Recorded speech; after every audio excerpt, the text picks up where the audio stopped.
자, 우리는 말씀대로 살고 말씀의 어미함 가운데서 말씀을 지키며 살아갑니다.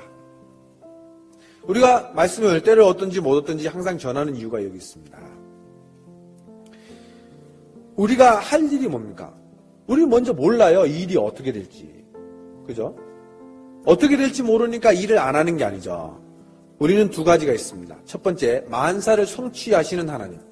성전 건축이 중단됐다고 성전 건축이 안 된 게 아닙니다. 에스라 6장 보면 성전 건축이 완성이 돼요. 그러니까 어떻게든 하나님은 그 역사를 이끌어 가시고 그 말씀을 온전히 이루십니다. 의심할 여지가 없습니다. 성취하시는 하나님, 이루시는 하나님이셔요. 자, 그런데 나는 뭘 몰라요?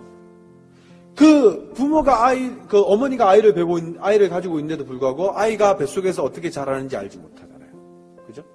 우리는 씨를 뿌리면 씨가 잘 나는지 어떤 씨가 어떻게 자라는지 우리는 알지 못합니다.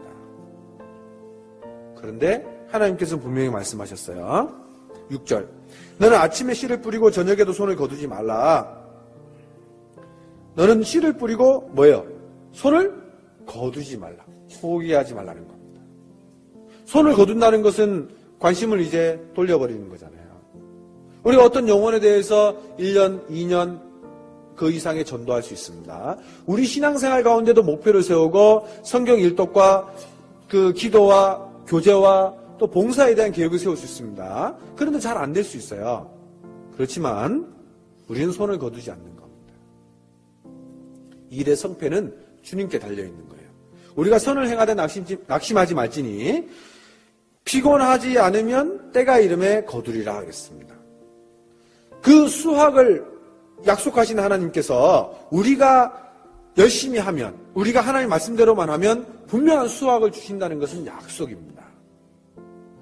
봄에 농부가 씨를 뿌리는 이유가 뭡니까? 가을에 수확이 있을 거라는 확신이 있어요. 그런데 어떻게 될지, 수확이 풍성할지 그렇지 않을지는 몰라요. 그러나 농부의 할 일은 씨를 뿌리고 계속 가꾸는 일이잖아요.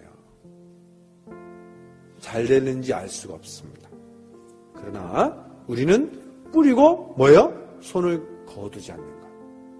우리가 끝까지 포기하지 말아야 됩니다. 방해가 있습니다. 당연하죠.